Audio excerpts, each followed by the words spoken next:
because we're not going to do a whole lot today. We are going to start chapter 10, but we're not going to go too terribly far into it. That'll give you a little bit of time to hopefully catch up on chapter 9. I haven't looked at the homework on chapter 9, how you're doing that yet. How is it going so far? Terrible? Not too terrible. Not too terrible. Oh, that's good. That's good to hear. So in chapter 9, we started, and honestly, is probably the meat of most statistics courses, is hypothesis testing. Because inferential statistics is used to determine or make decisions about things. So to be able to say, if I'm running a company and we're manufacturing something, I mean, there are other statistical things we can use too, but to say that I've been pulling samples from my product line and doing hypothesis testing and noticing that the difference in my sample as opposed to what I would expect to see is significantly different. So maybe I have a process that's out of control. So those are the kind of things that hypothesis testing does for us. So in the previous chapter, we looked at hypothesis testing for single means,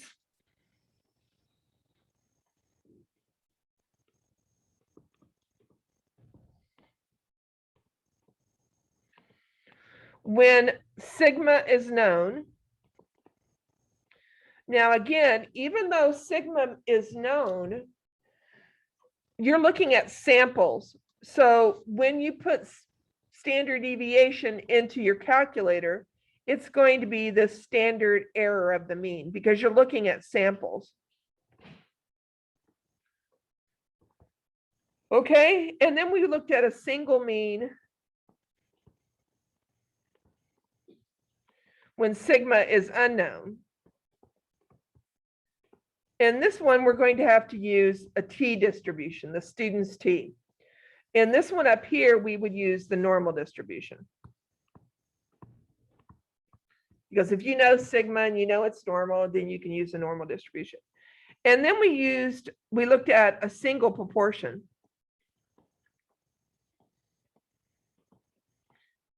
And the single proportion is actually binomial. But you do have a test on your calculator that you can use to test a single proportion. And it's like one prop z test or something like that. So you use the normal distribution to approximate the binomial. That's why it's a one proportion z test. So z's are scores that go with the normal distribution. T's are scores that go with the t distribution. Okay, so that's what we did in chapter 9. In chapter 10, we're going to look at hypothesis testing again, but now we're going to be looking at 2 samples. So we're going to be comparing 2 means, either independent or as paired data, like a before and after would be paired data, or we're going to be looking at 2 proportions. Okay, so we're going to first classify our hypotheses by type. Is it 2 samples, 2 means with paired data, 2 means with independent data, or is it 2 proportions? We're going to conduct and interpret hypotheses tests for 2 population means, population standard deviation unknown. We're going to conduct and interpret hypothesis tests for 2 population proportions and conduct and interpret hypothesis tests for matched or paired samples. Okay, so if you want to test a claim that involves 2 groups, for example, the types of breakfast eaten east and west of the Mississippi River, you can use a slightly different technique when conducting a hypothesis test. I always think that Oklahoma kind of should be east of the Mississippi. We're southern, but we aren't. Okay.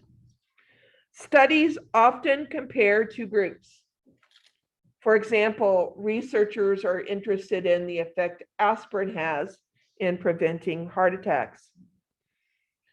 Over the last few years, newspapers and magazines have reported various aspirin studies involving two groups. Typically, one group is given the aspirin and the other group is given a placebo. Then we compare the two groups. The heart attack rate is studied over several years. There are other situations that deal with the comparison of two groups. For example, studies compare various diets and exercise programs. Politicians compare the proportion of individuals from different income brackets who might vote for them. Students are interested in whether an SAT or GRE preparatory course really helps their scores or not. You have learned to conduct hypothesis tests on single means and single proportions. This is what we did in chapter 9, single means and single proportions. You'll expand upon that in this chapter. You'll compare two means or two proportions to each other. The general procedure is still the same, just expanded. So to compare two means or two proportions, you work with two groups. The groups are classified as either independent or matched pairs. Independent groups consist of two samples that are independent. And if you remember from way back when, what does independent mean? Sample values selected from one population are not related in any way to sample values selected from the other population. However, matched pairs consist of two samples that are dependent, and this may mean a before and after kind of test, where you're looking at the same person, but before a study and after a study. The parameter tested using matched pairs is the population mean.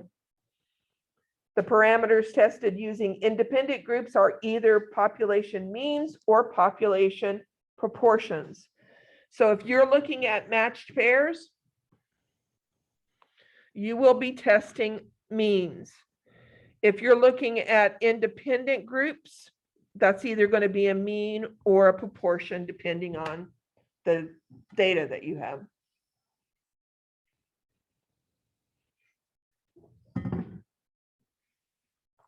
So this chapter deals with the following hypothesis test. Independent groups, samples are independent, the test of two population means, or the test of two population proportions. Matched or paired samples, the samples are dependent.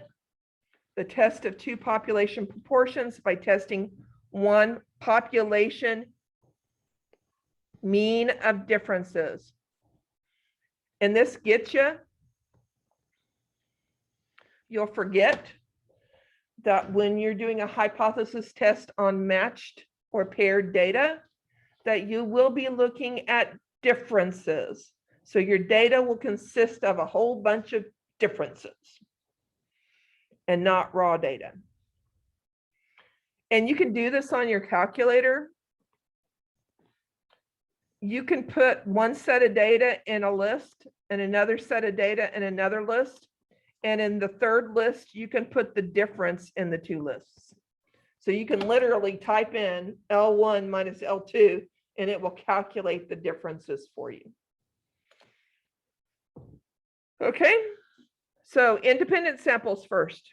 In independent samples, subjects in one group do not provide information about subjects in other groups. Each group contains different subjects and there's no meaningful way to pair them. Independent groups are more common in hypothesis testing. For example, the following experiments use independent samples. A medication trial has a control group and a treatment group.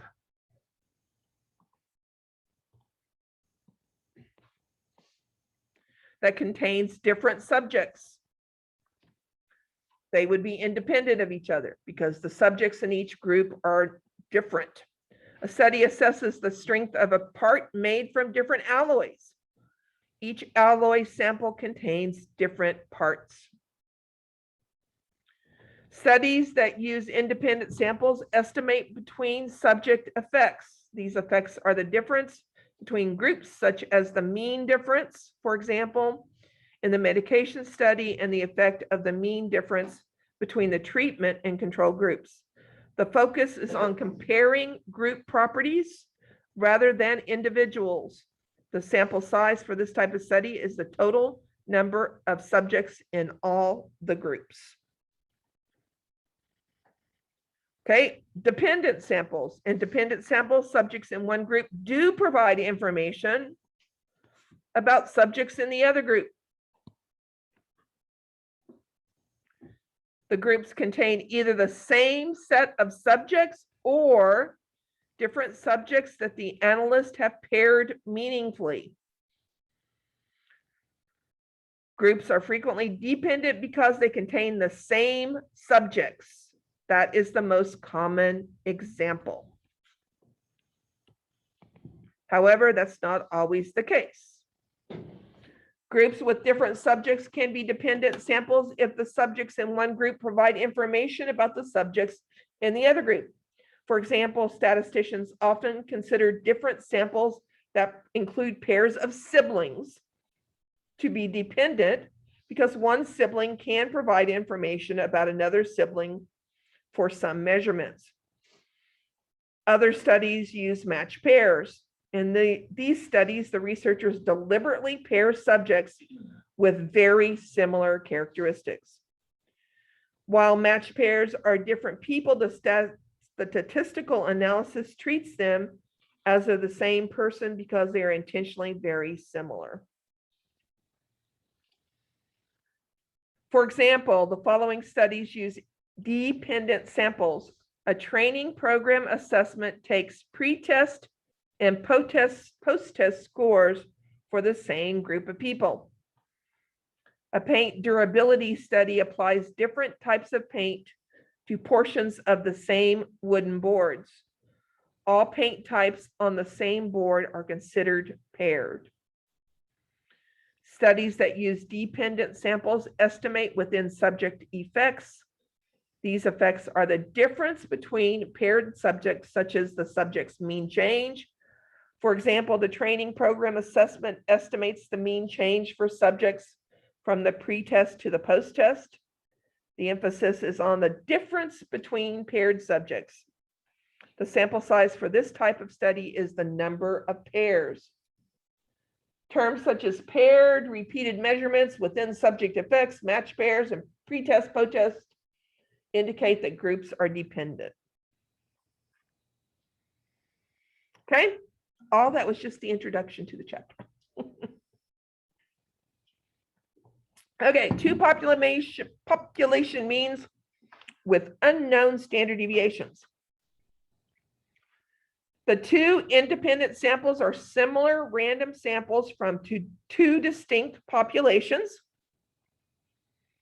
For the two distinct populations, if the sample sizes are small, the distributions are important. They should be normal. If the sample sizes are large, the distributions are not important. They need not be normal. So again, this is if the sample size is a sufficient size. Typically, this is going to be greater than 30. That's what we consider a large sample. Okay. So comparing two population means. The comparison of two population means is very common. A difference between the two samples depend on both the means and the standard deviations. Very different means can occur by chance if there is a great variation among the individual samples. In order to account for the variation, we take the difference of the sample means. X bar 1 minus X bar 2 and divide by the standard error in order to standardize the difference. The result is a t-score test statistic. So when you're comparing two population means, you're going to take the difference in the sample means and you're going to divide that by the standard error to get your test statistic. So this is what it looks like. Because we do not know the population standard deviation, we estimate them using the two sample standard deviations from our independent samples. For the hypothesis test, we calculate the estimated standard deviation or the standard error of the difference in sample means using this formula right here. That's why you're going to like going in and conducting the test using your calculator, so you don't have to calculate this. But you might have to calculate this on certain problems in chapter 10. So you take the square root of the first sample standard deviation squared divided by the size of the first sample, plus the sample standard deviation of the second sample squared divided by the size of that sample. And that gives you the standard error when you're comparing two population means.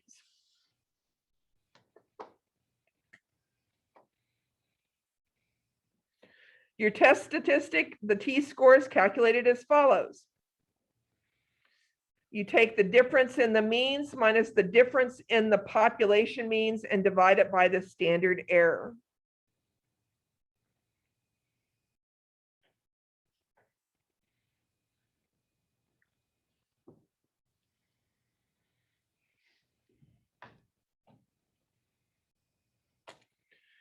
Okay, the number of degrees of freedom requires a somewhat complicated calculation. You think? Somewhat complicated. You know, it's all kind of relative. I don't know that that's too terribly complicated, but you know, you got a calculator. Nothing's complicated with a calculator. However, a computer or calculator calculates it easy. The degrees of freedom are not always a whole number. The test statistic calculated previously is approximated by the student's t-distribution with degrees of freedom as follows. So remember the student's t, you really only have to worry about the sample mean and the degrees of freedom of your sample. Well, and when you're comparing two population means, then you have to calculate the degrees of freedom a little bit differently.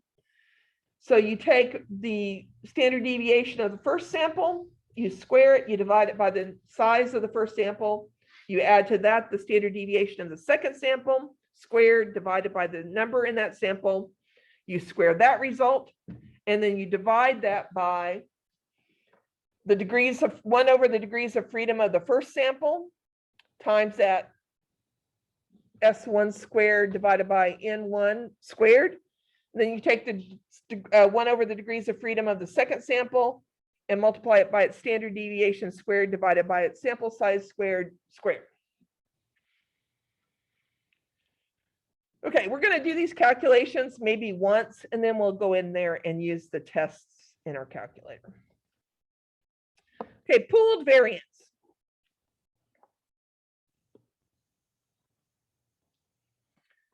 Pooled variance, also known as combined composite or overall variance, is a way to estimate common variance when you believe the different populations have the same variances. The pooled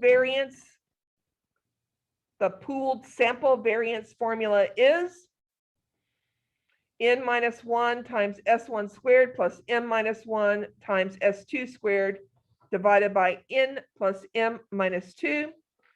M is the sample size for the first sample. M is the sample size for the second sample. S1 and S2 are the standard deviations of each of your samples. And when you can conduct the test using your calculator will ask you if you want to pool the variances. Are you listening to me? It will ask you, do you want to pool the variance? You answer yes or no in your calculator. And in your problems, they should tell you whether to pool your variances or not.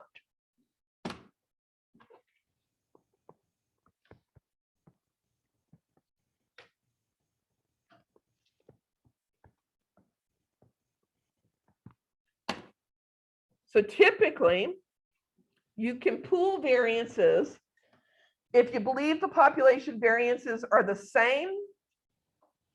One way to check that is you might be able to use the pooled variances to calculate the ratio of the sample standard deviations. If the ratio of your standard deviations from your two samples is close to 1, then you can use pooled variance. It's a judgment call, but in general, the ratio of 0.5 to 3 is a reasonable indicator that the variances are close enough, and you can use the pooled variances. So again, your problems will say, use pooled variances, don't use pooled variances. Okay.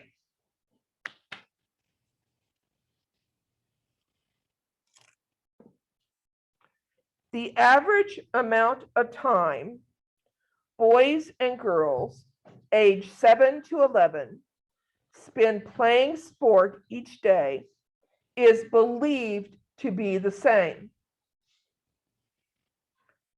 A study is done and the data are collected, resulting in the data, can't talk, in table 10.1.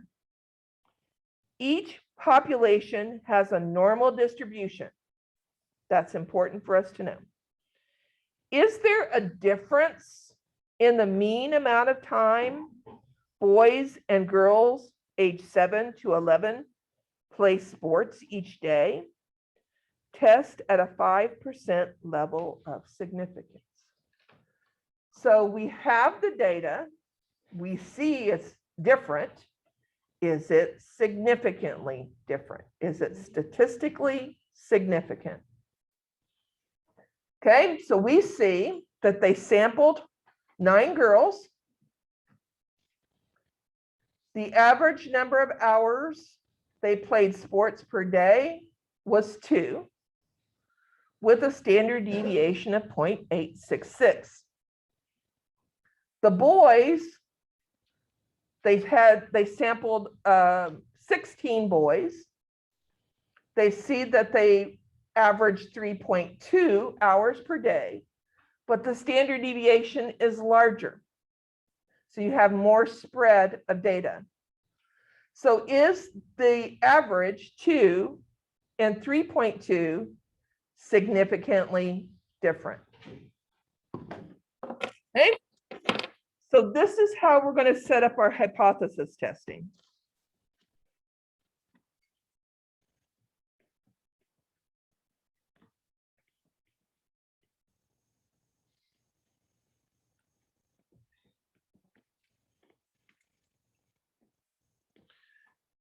We do not know the population standard deviation, but we do know the sample standard deviations. We're going to let G be the subscript for girls and B be the subscript for boys. Then mu sub G is the population mean for girls and mu sub B is the population mean for boys. This is a test of 2 independent groups, 2 population means.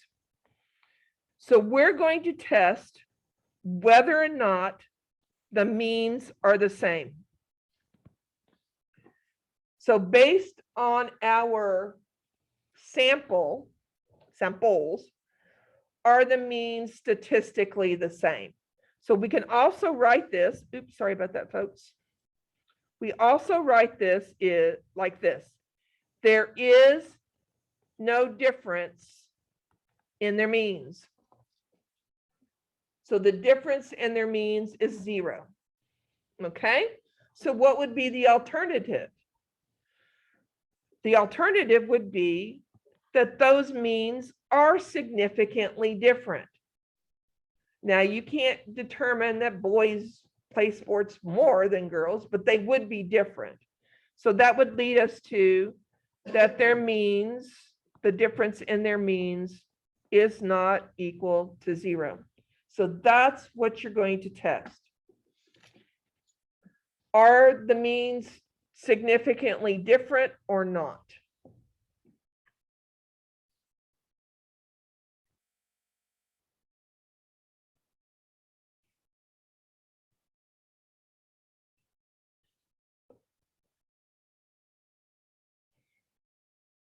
Okay. So what do we know? We know that the sample mean of the girls was 2 hours with a standard deviation of 0.866. And the sample size was 9. We know the sample mean for the boys was 3.2. The standard deviation for the sample of boys was 1, and they looked at 16 boys.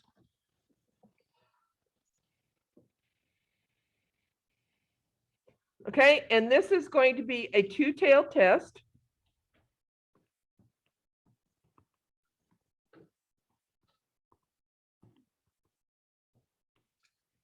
Because our alternative hypothesis was not equal to.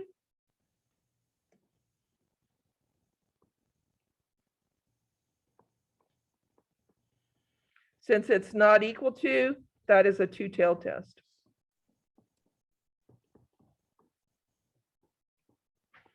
So I need to find the area underneath my curve, and that will give me my p-value.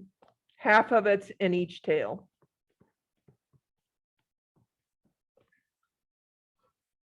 Okay, so I need to find my t-score.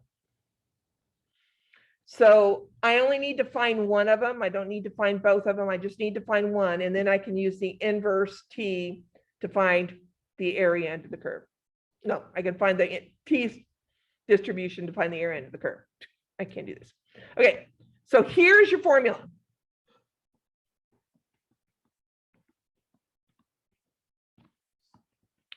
Okay, it's x sub b bar minus x sub g bar minus mu sub b minus mu sub g divided by the square root of s sub b squared over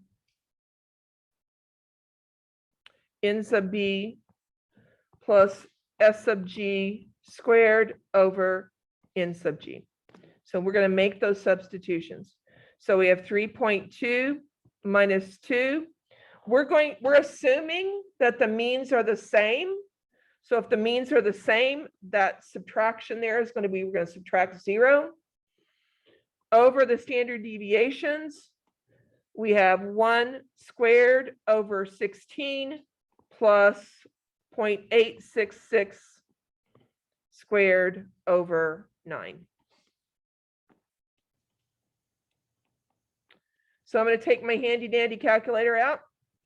I'm probably going to use my fraction because that'll be a convenient way of doing this. Okay, so I'm probably going to use alpha y equals number 1. It'll just be an easy way for me to get all that ugly stuff that's in the denominator of that in my calculation. So I have 3.2 minus 2. And in the denominator, I had the square root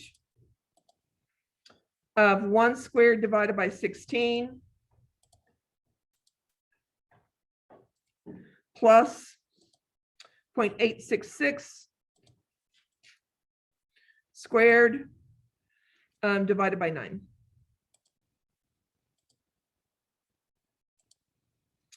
.14. Can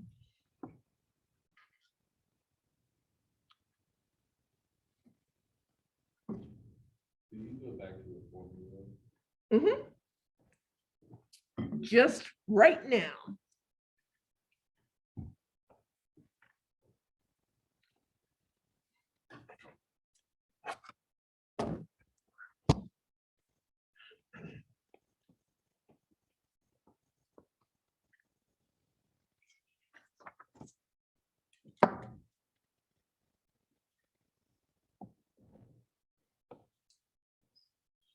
It's going to get uglier. This is the only example we're going to get through today, by the way. We're going to quit after this example, let it sink in a little bit.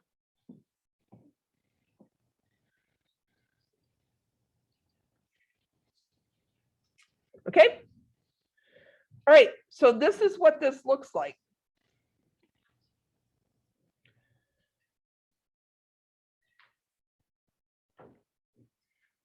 Okay. So I got more work to do and I don't have enough slides. Let's write this up here. I didn't put enough slides in here.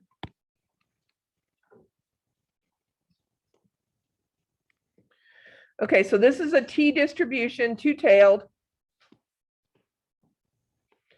This is 3.14, and over here would be negative 3.14. If you find the positive, the other's negative. If you find the negative, the other's the positive. So I need to find the area under the curve in either tail. Okay, so I'm going to use a T distribution. But if we go over to our distributions, let's go over there and look. So if I go to my distributions and I go to my T distribution number 6, look at what it depends on. It depends on the lower limit, which we found to be 3.14.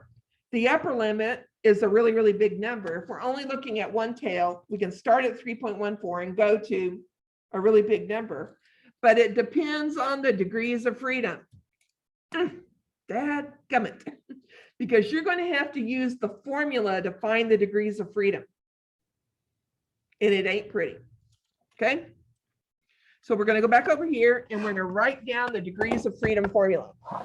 So the formula for the degrees of freedom is, when you're looking at independent samples, comparing two means, it's S sub B squared over the sample size plus S sub G squared over the sample size. We square that. We divide that by 1 minus the degrees of freedom, 1 divided by the degrees of freedom of the boys, times the boys squared over N sub B squared, plus the girls times S sub G squared over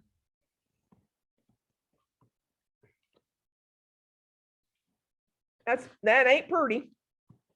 Okay, so that's going to be 1 squared over 16 plus 0.866 squared over 9.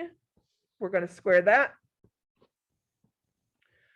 over 1 over 15 times 1 over 16, 1 squared over 16 squared, plus 1 over 8 times 0.866 squared over 9 squared.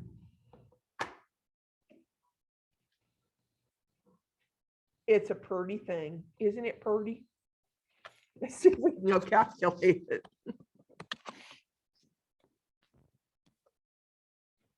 Think we can calculate this? Let's find out. Okay, so I would probably, if it were me, and since I'm a lazy slob, I'd probably use fraction. So I would probably put a fraction, in my numerator and my denominator. Okay, so let me go down here to the denominator. And I'm going to put a fraction. Okay, so what did my numerator of my fraction entail?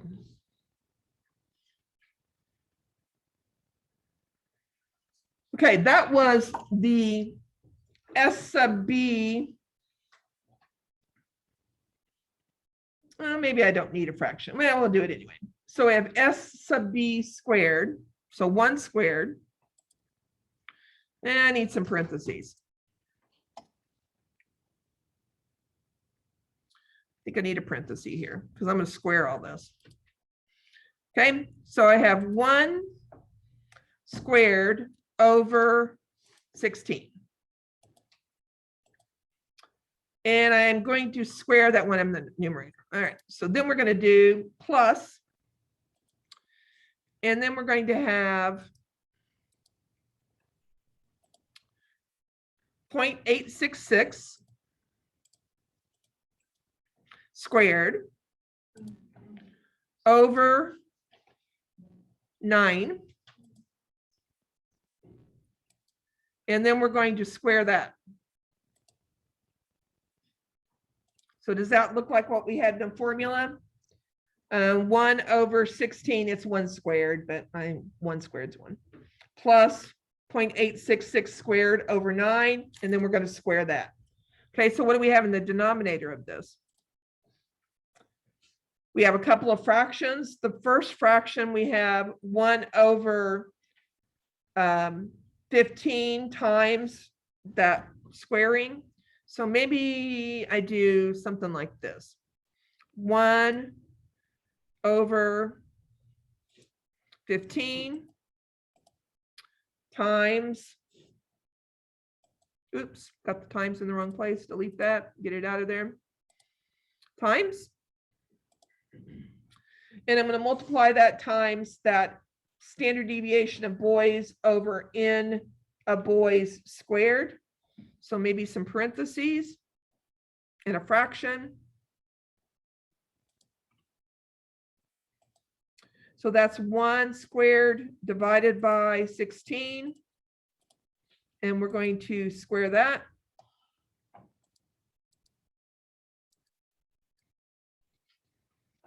Does that so far look like the formula? So far, so good. Then we're going to add to that 1 over 8.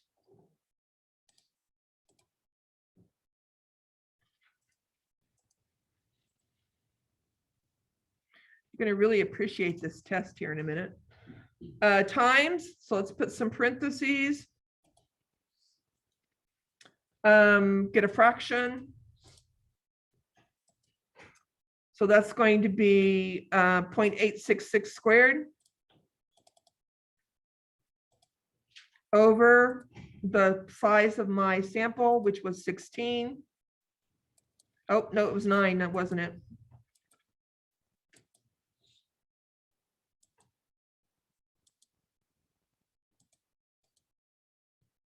That's better.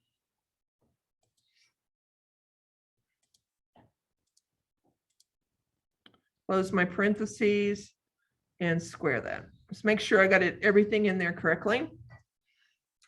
So it's 1 squared over 16 plus 0.866 squared over 9. That quantity is squared, divided by 1 over the degrees of freedom of the samples for boys. That was 1 over 15 times 1 squared over 16 squared plus 1 over 8.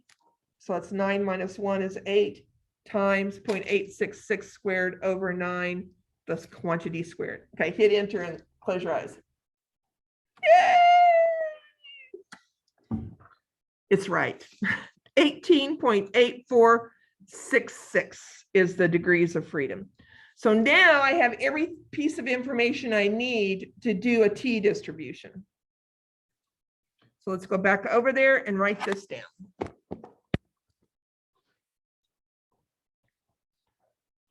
So the degrees of freedom I calculated was 18.8462. So now I can do a T distribution. I want to do this first. So we're going to go to our calculator. We're going to go second distribution, number 6. Our lower is going to be the 3.14. Our upper is going to be a really big number. And our degrees of freedom is going to be 18.8462.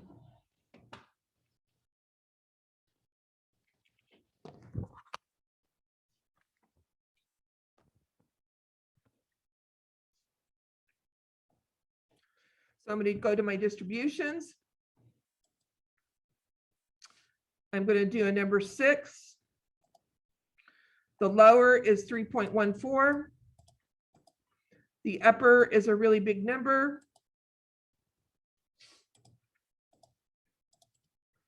Degrees of freedom was 18.8462.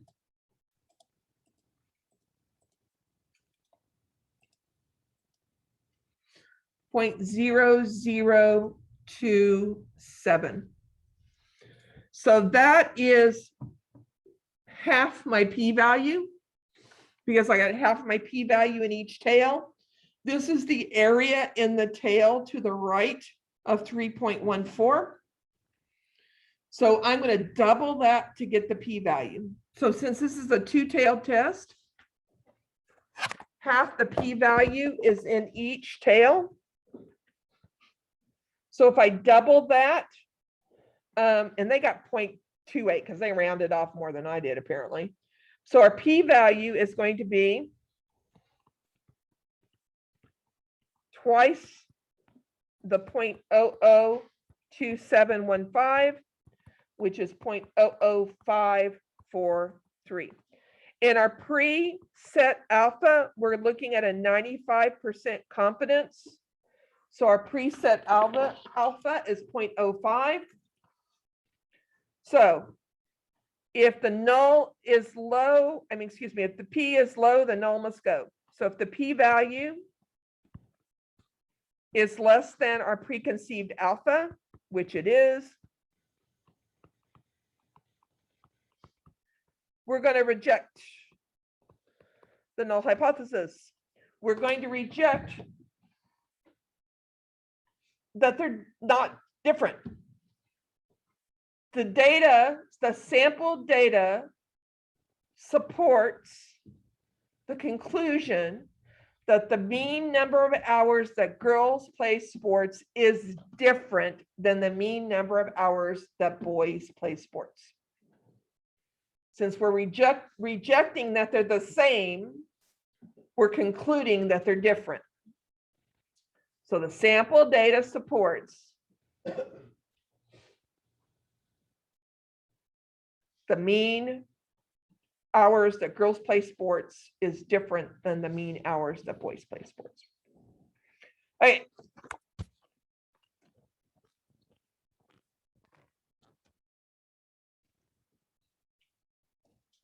Going back to our calculators. Was that enough work for you? I'm going to go to my stat menu. I'm going to go over to tests. And I'm going to look, do any of those tests look like they might support 2 samples and a t-test? Well, I'm thinking that would be number 4. 2 sample t-test. Let's see what it needs. Okay, now I'm going to use the stats that I have. I don't have any raw data to put in, so I'm going to use stats. So I'm going to hit enter. And what does it need? So much easier. So what does it need? It needs the sample of my first group. Excuse me, the mean of my first group, my boys. It needs the standard deviation of my first group. It needs the number in my sample. Were there 16? It needs the mean of my second group, my girls. It needs the standard deviation of that group, sample. It needs the sample size, 9 of them. Our alternative hypothesis was not equal to. We are not going to pool our variances for right now, and we are going to calculate. The p-value is 0.0054. Isn't that what we found? The t-score is 3.14. Is that not what we found? The degrees of freedom is 18.8466. Isn't that what we found? So the p-value is 0.005, which is less than the alpha that we set of 0.05. So we, again, reject the null hypothesis that the means are the same. According or based on the data that we have, there seems to be a significant difference in the hours that boys play compared to the hours that girls play.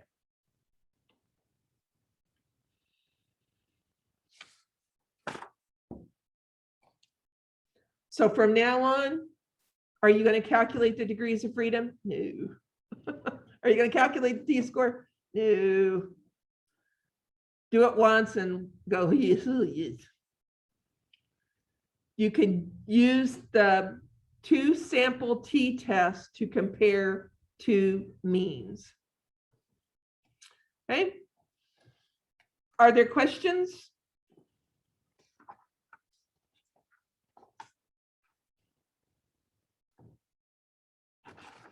What do I have in your schedule? Let me quick check your schedule.